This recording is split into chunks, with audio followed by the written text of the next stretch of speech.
Oh, that sucks.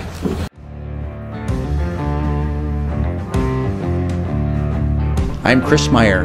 Join me and the Legendary Customs team as we take ordinary rides and craft them into legendary customs.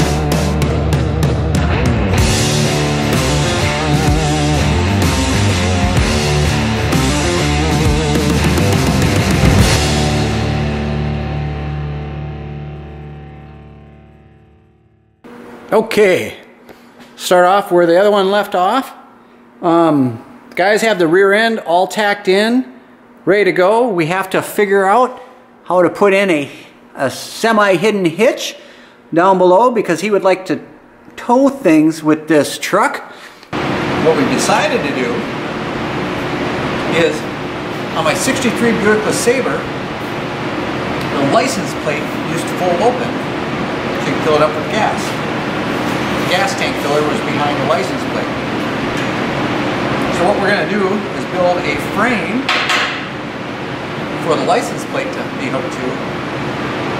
It's going to be on a hinge, just like the 63 Buick LeSabre was, and have the receiver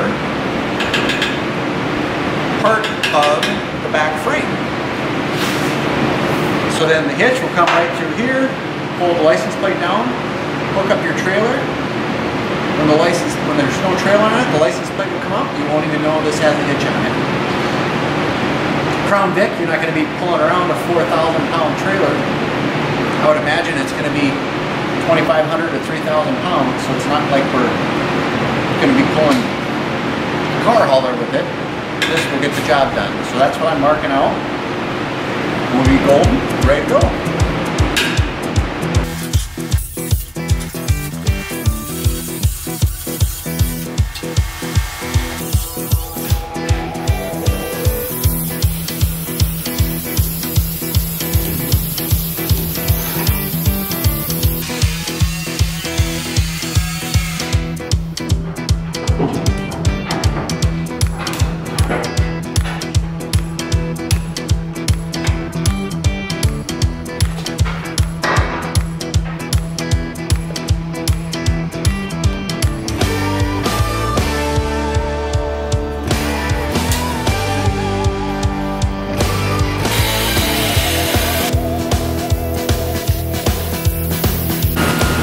Ready? Sure.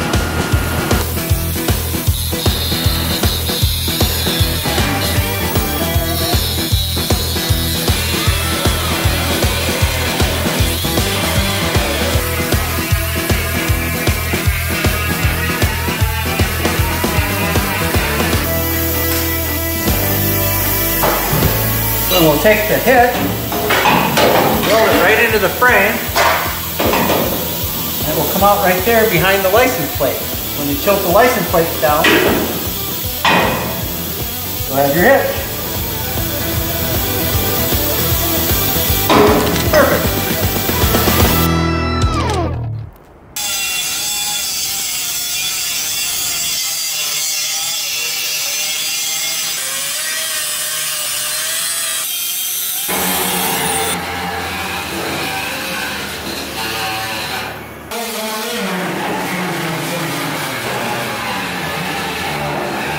So what I'm doing is making the brackets for the bumper. Being it's the Crown Vic frame, we don't have the original brackets that came off the frame. So what I'm using is the brackets that were on the bumper. I had to make my own brackets for attaching it to this frame. And this one has a upper one and a lower one. So I got the lower ones done and just tacked in. And now I'm about to make the top ones, and then I'll be able to weld it all in once they're all complete.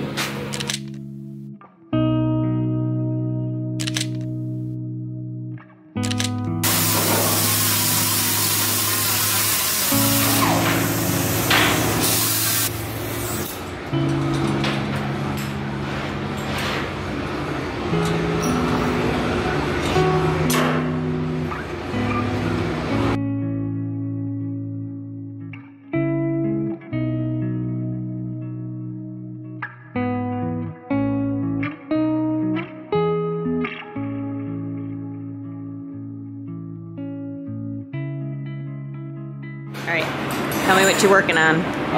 So I welded this piece in. We're putting a wooden face on and then making little cubby holes kind of thing for the truck, and this is to hold the wood in and for a stop for the wood saw. All right, and what's going on over here? And then I'm just making a box using this bar here, and we're gonna make a square box to hold all of the stuff that he has back here for the customer. So that'll be a separate section on each side? Yep. So they can use it essentially like a toolbox or just for storage. Awesome. Thank you.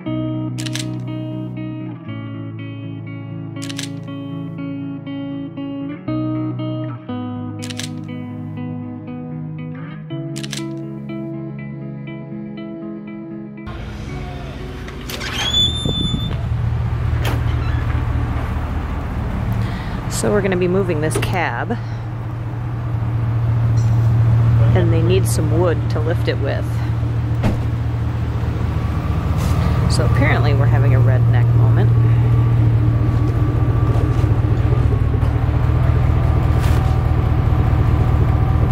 There's a little snow here,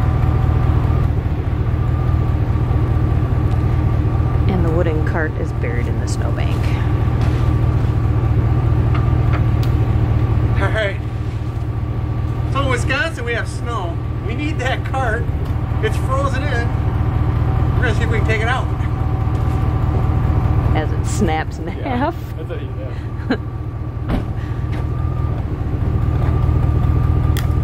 I'll leave this down in case you need me to stop. Okay.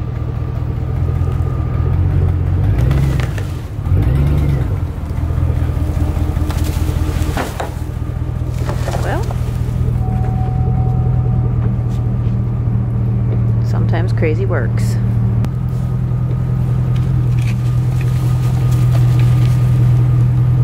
Look, the wheels aren't even froze.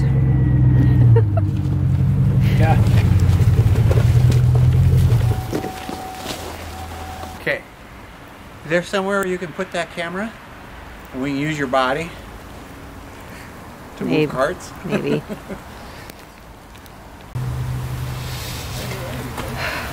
Yeah. Alright, what are we doing? Okay, so Zach and I are going to lift this up, grab this, and just pull it that way. You can.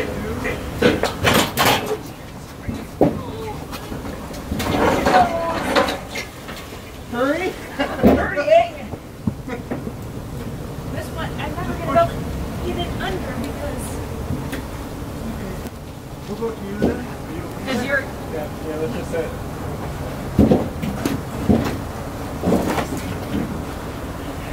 Awesome. Then this, I'll put over here. You'll be out of the way.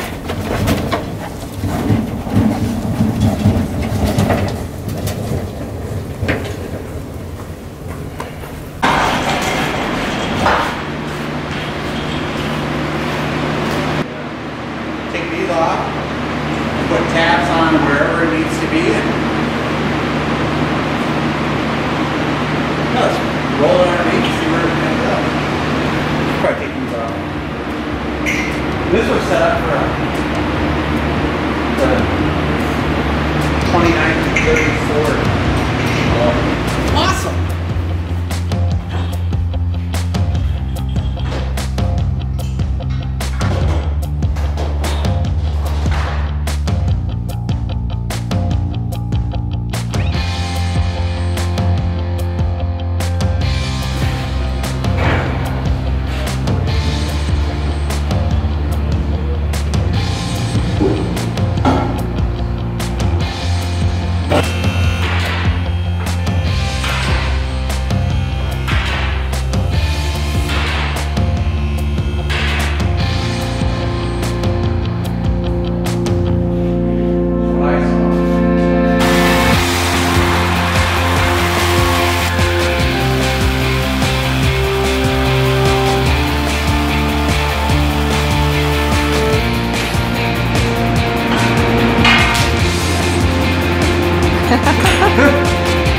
Making ice cubes.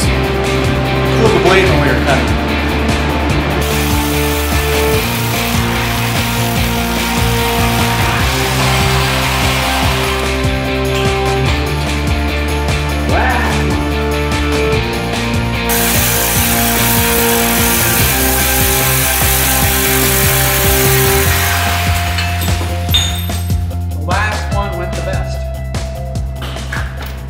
Okay, so this cart was set up for a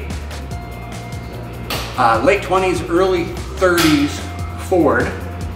Actually goes onto a rotisserie so they can get to all angles. We're just going to adapt it over to a 1962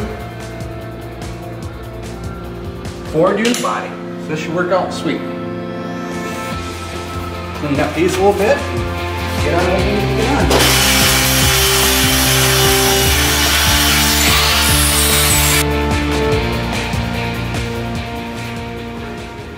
What we are doing is getting this ready for the paint booth, and to make it simple, we're going to use this cart. We're adapting it over, like I said, to the 62 unibody, and all I did was take 2 bolts, put them through the floor so we can line it up, and then I'm going to take those bolts, reverse them so the threads go up, bolt this right onto the cart. We'll roll it down to the paint booth and we'll be able to do paint. This will be very clean and easy to do this way because it's not on the stock frame. The stock frame, it's big, it's bulky, things get in the way. This cart I bought in an auction, and it's really going to be a nice thing to have here at the shop. Very, very versatile. As soon as we get done with this one, you'll see it on a 1969 Bronco, which is an episode yet to come. We're going to be starting that in a couple weeks, so it's downstairs, but we'll fill you in on that as soon as we get to it. All right, so we're going to flip these around, line them up, weld them in, and it will carry a 1962 Ford unibody.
Picked you on our first date.